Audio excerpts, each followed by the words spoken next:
በስመ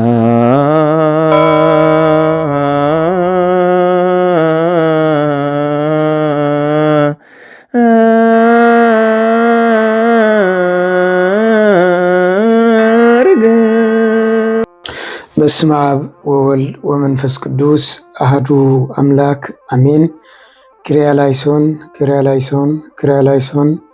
አመላ ዓለም ኮንኩም ዝድምፅ ትሰምዑ ዝምስሊ ትርእዩ ፍጹም ሰላም ናይ ክርስቶስ አምላኽና ሰላም ንዓኻትኩም ይኹን። ከመይ ትኾኑ ከመይ ኣለኹም? አሜን። ቅዱስ ዘላለማዊ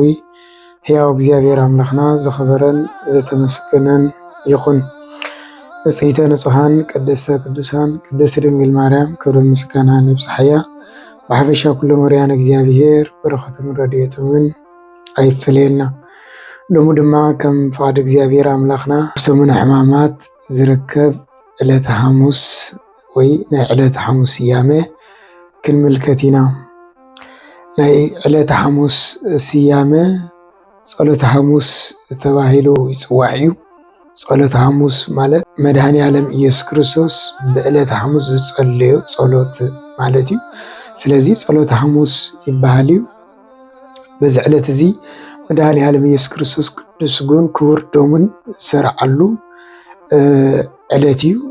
መዓልቲ ምስጢር ይበሃል እዩ። ቅዱስ ቁርባን ዝሰርዓሉ ዕለት ስለ ዝኾነ ማለት እዩ። ካልእ መዓልቲ ጸሎት እውን ይበሃል እዩ። ናይ ጸሎት መዓልቲ ይበሃል እዩ። መድኃኔ ዓለም ኢየሱስ ክርስቶስ ዝጸለየሉ ዕለት ስለ ዝኾነ ካልእ ተወሳኺ ከምኡ ድማ መድኃኔ ዓለም ኢየሱስ ክርስቶስ ትሕት ኢሉ ንሐዋርያት ዝሓፀበሉ ዕለት ስለ ዝኾነ ትሕትና ዝረኣየሉ ስለ ዝኾነ በዚ ድማ ሕፅበተ እግሪ ይበሃል እዩ። ብሓፈሻ መድኃኔ ዓለም ኢየሱስ ክርስቶስ በዚ ዕለት እዚ ዝፈፀሞም እንድሕዳተ ተመልኪትና ንደቂ መዛሙርቱ ትሕት ኢሉ እግሮም ዝሓፀበሉ ዕለት እዩ። ኣብ ወንጌለ ዮሐንስ ምዕራፍ 13 እንረኽቦ እዩ። መድኃኔ ዓለም ኢየሱስ ክርስቶስ ተዓጢቑ ሽጎማነ ሒዙ እግሪ ደቂ መዛሙርቱ ዝሓፀበሉ እዩ። እዚ ዕለት እዚ መጀመርታ ዝሓፀቦ ይሁዳ እዩ ነይሩ። ብይሁዳ ጀሚሩ ከምኡ እንዳበለ ናብ ጴጥሮስ ይኸይድ። ጴጥሮስ ክሓፅቦ ምስ ደለየ ጎይታይ ንስኻ ክትሓፅበኒ ኣይግባእን እዩ፣ ኣነ ዳ ክሓፅበካ ይግባእኒ እምበር ከመይ ጌርካ ንስኻ ትሓፅበኒ ይብሎ።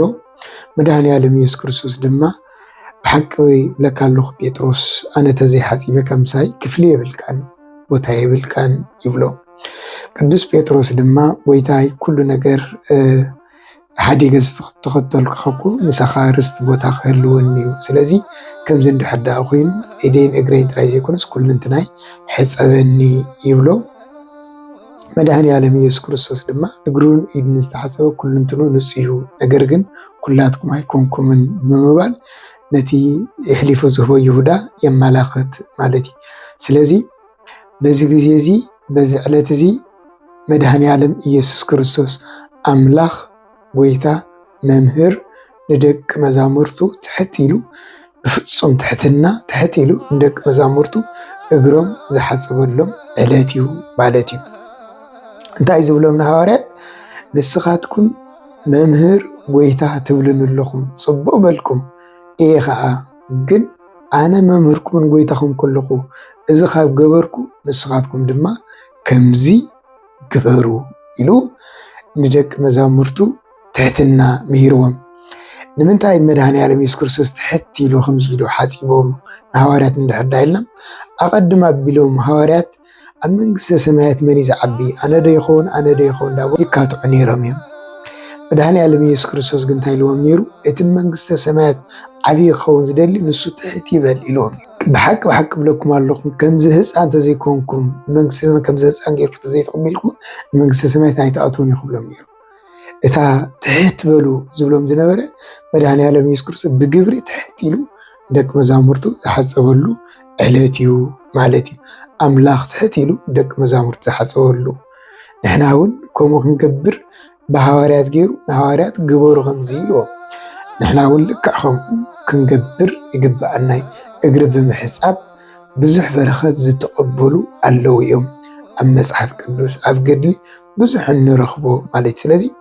እግሪ ምሕፃብ ቀሊል ከይመስለና ትሕትና ዝገልጽ ትሕት ኢሉ ጎይታ ይሓጺቡ ውሉድ ነቦ ክሓጽቦ ንእሽተይ ንዓብዪ ክሓጽቦ ንቡር እዩ ንጉስ ትሕት ኢሉ ንኣገልጋሊ ክሓጽቦ ግን ትሕትና ዝበሃል እዚ እዩ ስለዚ ንጉስ ክርስቶስ ትሕት ኢሉ ደቂ መዛሙርቱ ዝሓጽበሉ ዕለት እዩ ሎማዓንቲ ማለት እዩ ካልእ በዚ ዕለት እዚ ስጉኡን ደሙን ዝሰርዓሉ ዕለት እዩ ቅዱስ ምስጢር ዝሰርዓሉ ዕለት እዩ ኣብ ሕማማት ቅዳሴ ኣይፍቀድኒ ጸሎተ ሐሙስ ተባሂሉ ግን ኣብ ዕለተ ሐሙስ ሎማዓንቲ ቅዳሴ ይፍቀድ እዩ ንምንታይ ቅዳሴ ዝፍቀድ ተባሂሉ ልክዕ መድኃኔዓለም ኢየሱስ ክርስቶስ ቅዱስ ቁርባን ዝሰርዓሉ ዕለት ስለ ዝኾነ ነዚ ብምሕሳብ ኣብ ዕለቱ ቅዳሴ ተሰሪዑ ነቶም ቅዱስ ቁርባን ቆርቡ ዝተዳለዉ ቅዱስ ቁርባን ክወስዱ ይግበር ማለት እዩ ስለዚ በዚ ዕለት እዚ እንታይ ዝብሎ መድኃኔዓለም ኢየሱስ ክርስቶስ ህብስቲ ኣልዒሉ እዚ ስጋ እዩ ንክብልዑ ኢሉ ጥዒሙ ይህቦም እዚ ድማ ደመ እዩ ኣብ ክንዲ ብዙሓት ንሕድገት ሓጢአት ዝፈስስ ደመ እዩ የሓድሽ ኪዳን ደመ እዩ ብምባል ቅዱስ ስጉን ክቡር ደሙን ሂብዎም ንሃዋርያት ማለት እዩ በዚ ሎሚ ቅዱስ ቁርባን ምስጢር ዝሰርዓሉ ዕለት እዩ መድኃኔዓለም ኢየሱስ ክርስቶስ ኣማናዊ ዝኾነ ቅዱስ ቁርባን ስጋይ መብልዕ ሓቂ እዩ ደመይ እውን መስተ ሓቂ ከም ዝበለ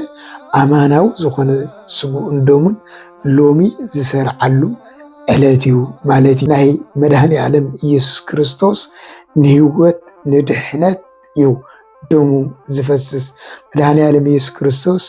ጸሓፍትን ፈሪሳውያን ክግስጾም ከሎ እንታይ ይብሎም ነይሩ ኣብ ደም ኣቤል ክሳብ ደም ዘካርያስ ካብ ኢድኩም ክደልየ ይብሎም ነይሩ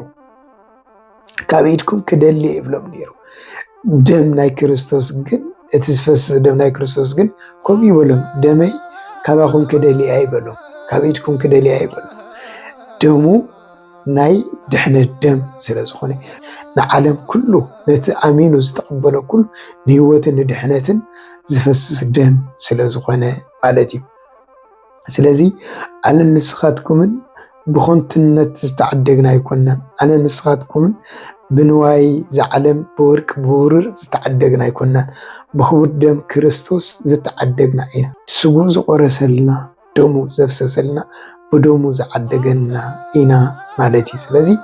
በዚ ዕለት እዚ ስጉኡን ደሙ ዝሰርዓሉ ዕለት እዩ ካልእ መድኃኔዓለም ኢየሱስ ክርስቶስ በዚ ዕለት እዚ ዝጸለየሉ ዕለት እዩ ኣብ ወንጌል ሉቃስ ምዕራፍ 22 ካብ ፍቕዲ 42 ዘሎ ተመልኪትና ከምቲ ልማዱ ኣብ ደብረ ዘይት ኸይዱ ዝጸለየሉ ዕለት እዩ ሎማዓንቲ መድኃኔዓለም ኢየሱስ ክርስቶስ ኣቦይ ፍቓድካ እንድሕር ደኣ ኮይኑስ እዛ ጽዋእ ካባይ ይሕልፋ ፍቓድካ እንድሕር ደኣ ኮይኑስ እዛ ጽዋእ ካባይ ይሕልፋ ኢሉ ዝጸለየሉ እዩ ፍቓድካ እንድሕር ደኣ ኮይኑ እዛ ጽዋእ ካባይ ይሕልፋ ኢሉ እታ ጽዋእ ዝብላ ዘሎ እታ ናይ መከራ መስቀል ናይ ጽዋእ ሰዓት እያ ካባይ ይሕልፋ ብለሎ ግን ፍቓድካ ደኣ እምበር ፍቓደይሲ ኣይኹን ይብል እዚ ዝገልጸልና እንታይ ንባዕሉ ሐዋርያ ቅዱስ ሉቃስ እንታይ ዝብል ፈርሐ ተጨነቀ ተባሂሉ ገሊጽዎ ደጋጊሙ ከም ዝጸልይ ገሊጽዎ ወንጌላዊ ሉቃስ ንምንታይ ፈርሐ ተጨነቀ ተባሂሉ ዘሎ መድኃኔዓለም ኢየሱስ ክርስቶስ ነታ ጽዋእ ፈሪሑ ዲ ተጨኒቁ ወይ ነታ መከራ ስለ ዘይፈልጣ ዲ ተጨኒቁ ንምንታይ ፈሪሑ ተጨኒቁ ተባሂሉ ተገሊጽሉ እንድሕር ዳኢልና ስጋና ከም ዝለበሰ እቲ ዝፈርሕ ሰብነትና ከም ዝለበሰ ኮነ ፍጹም ሰብ ከም ዝኾነ ንምግላጽ እቲ ዝፈርሕ ሰብነትና ከም ዝተዋሃደ ፍጹም ሰብ ከም ዝኾነ ንምግላጽ ግን ካኢሉ ፍቓድካ እምበር ፍቓደይስ ኣይኹን ኢሎም ኣብ ስላሴ ሓንቲ ፍቓድ እያ ዘላ ክልተ ፍቓድ ወይ ሰለስተ ፍቓድ ዝበሃል የለ ሓንቲ ፍቓድ እያ ዘላ ንምንታይ ዳ ከምኡ ኢሉ እንድሕር ዳኢልና ኣነ ዝመጻኹ ንዕየ ፍቓደዩ እዩ ዝብል ዘሎ ፍቓደዩ ንኽስቀል ፍቓደዩ ንኽመውት ፍቓደዩ ትመከራ ቅበል ፍቓደዩ እቲ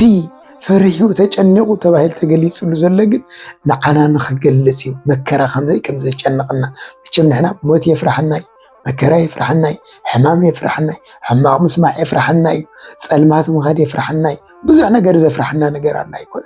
ስለዚ ባህርያዊ ዝኾነ ንሕና እንፈርሕ ነገር ኣሎ ለዚ ንምግላጽ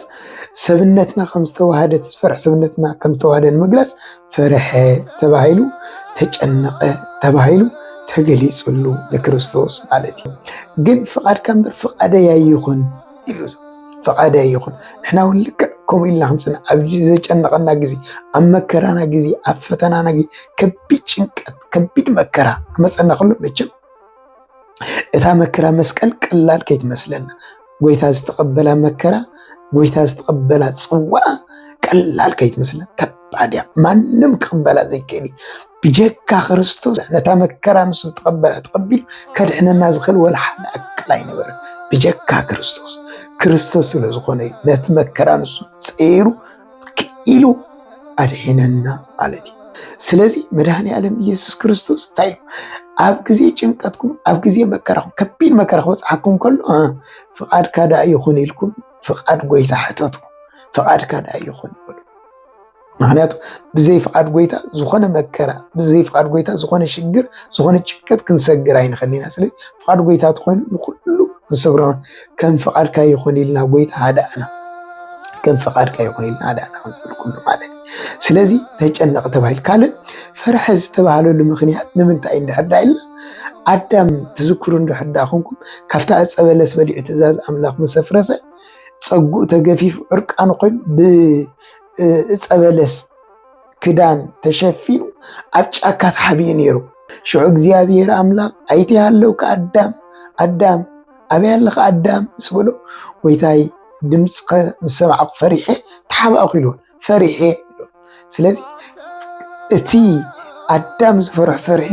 ዳግማዊ ኣዳም ዝኾነ ክርስቶስ ከዓ ክሓሳነቆኑ ፈርሐ ተባሂሉ ተገሊጹሉ ማለት እዩ ፈርሐ ተባሂሉ ተገሊጹሉ ዳግማዊ ኣዳም ስለ ዝኾነ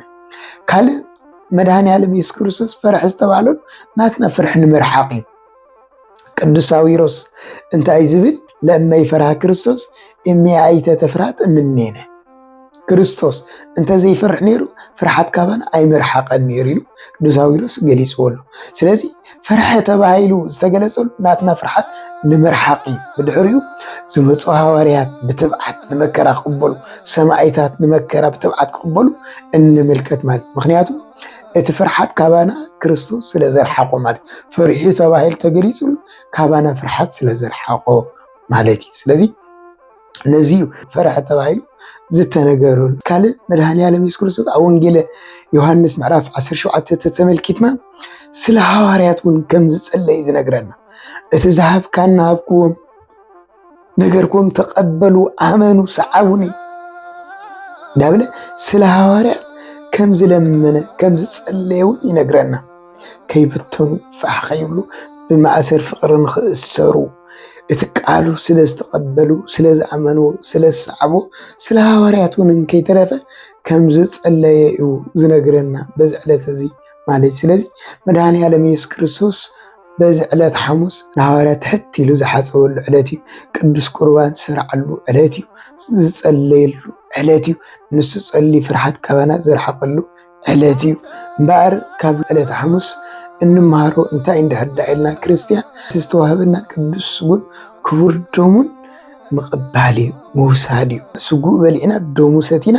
ምስ ክርስቶስ ሕብረት ክህልወና ይግባእ ስጉእ ደሙን ክንቅበል ይግባእ ቅዱስ ቁርባን ክንቅበል ይግባእ ካልእ ንሃዋርያት ትሕት ኢሎም ዝሓፀቦ ንሕና እውን ትሕት ኢልና ንኻልእ ከነኽብር ከም ዘለና ትሕትና ክንለብስ ከም ዘለና እዩ እቲ ናይ ሎም መዓልቲ ዝምህረና ካልእ ጸሎት እዩ ጸሎት ከዓኒ ኣብ ፈተና ከይተኣቱ ጸሊልዎም ኣብ ፈተና ከይነኣቱ ክንጽሊ ይግባአና ስጋ ኩሉ ግዜ ድልው ኣይኮነን መንፈስ ግን ድልው ስለዚ መንፈስና ብጸሎት ከነንቅሖ ይግባአና ከነደልድሎ ይግባአና ፈተና ከይተኣቱ ስንቁሕን ጸልዩ እንዳበለ ንሃዋርያት ተደጋጋሚ ይብሎም ነይሩ ስለዚ ኣብ ፈተና ከይነኣቱ ኣብ መከራ ከይነኣቱ ክንጽሊ ይግባአና እዩ ጸሎት ከነዘውትር ይግባአና እዩ ንፈጣሪና ብጸሎት ኩሉ ግዜ ክንሓትት ይግባአና እዩ ስለዚ እዚ ነገር እዚ በዚህና እንምሃር ብዙሕ ምስጢር ዝተፈጸመሉ ዕለት እዩ ሎማዓንቲ ዕለተ ሐሙስ ወይ ከዓ ጸሎተ ሐሙስ ማለት እዩ ናይ ሎማዓንቲ ዕለተ ሐሙስ እዚኣ ትምህረና ትነግረና እሞን እግዚአብሔር አምላኽና በሰላም ናብ ብርሃነ ትንሣኤው ከብጽሐና ቅዱስ ፍቃዱ ይኹን እዚ መልእኽቲ ናብ ኩሉ ክበጽሕ ሼር ግበሩ ወስብሐት ለእግዚአብሔር